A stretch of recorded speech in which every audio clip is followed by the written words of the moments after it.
Olá, pessoal! E aí, como conseguir a justiça gratuita na Justiça do Trabalho? Perguntinha difícil essa de responder, hein? Mas vem comigo que no vídeo eu vou falar tudo sobre isso.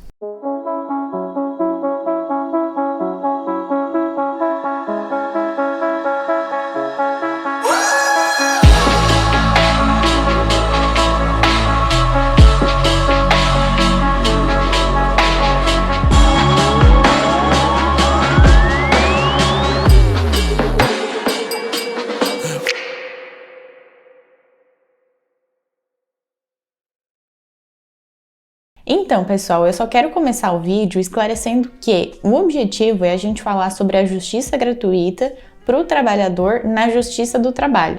Eu esclareço isso por quê? Porque existem outras regras se a justiça gratuita for para a empresa, existem também outras justiças em que a regra funciona diferente. Então aqui a gente vai falar da justiça gratuita para o trabalhador na Justiça do Trabalho. Então vamos seguir. Até pouco tempo atrás, a gente não tinha assim um parâmetro de valores, para dizer se a pessoa poderia ou não ter a justiça gratuita conforme o que ela ganha ou o que ela gasta.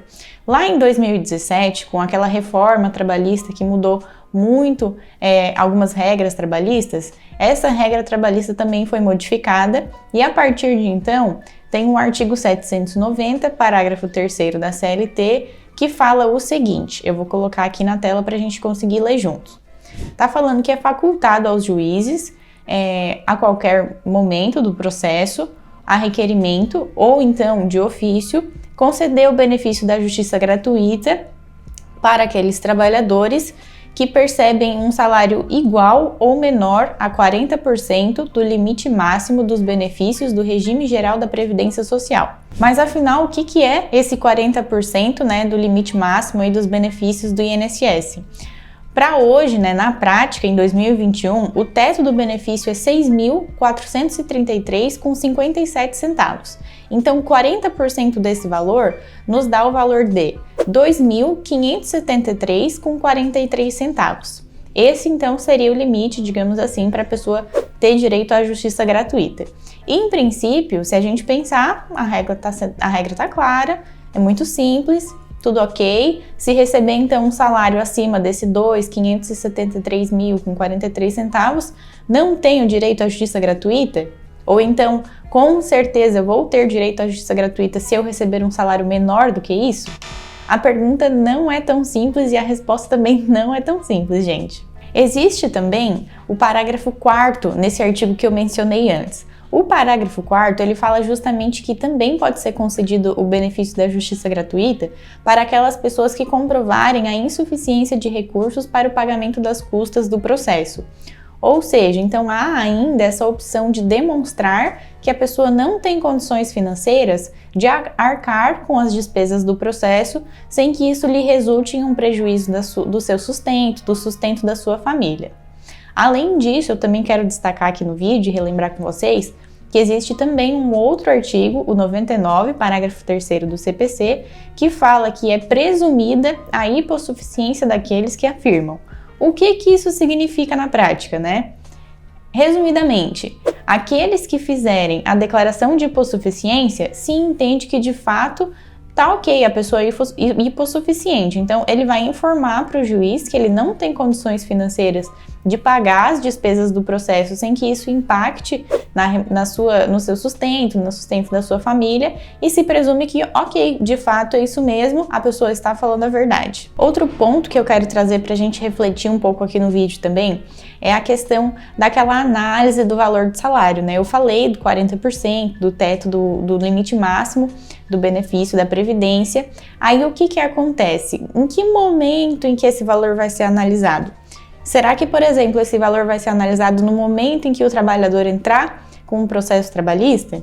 Porque muitas vezes ele se encontra desempregado, ou seja, não tem nem salário.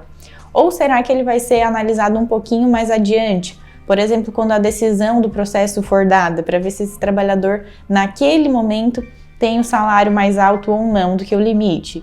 Ou será ainda que vai ser analisado considerando o salário que o trabalhador recebia lá durante o contrato de trabalho que ele está reclamando naquela ação trabalhista?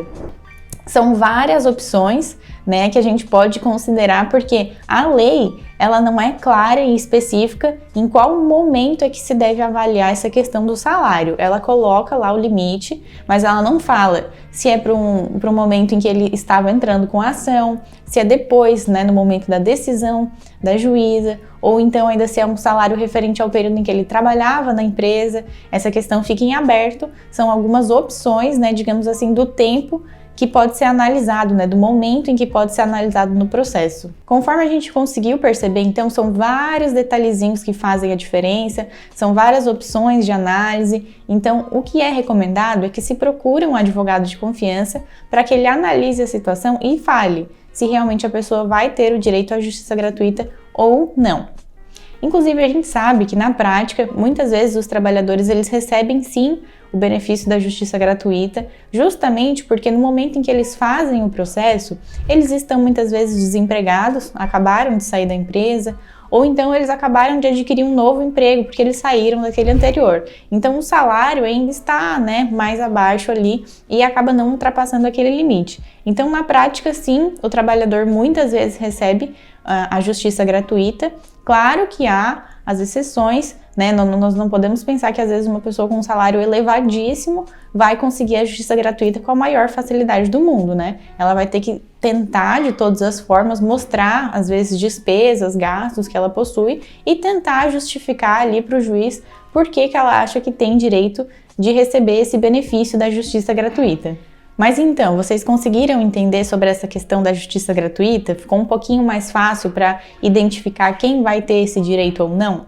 Se vocês entenderam, se vocês gostaram do vídeo, deixem aqui nos comentários, compartilhem também com os colegas, curtam o vídeo e se inscrevam aqui no canal. Até o próximo!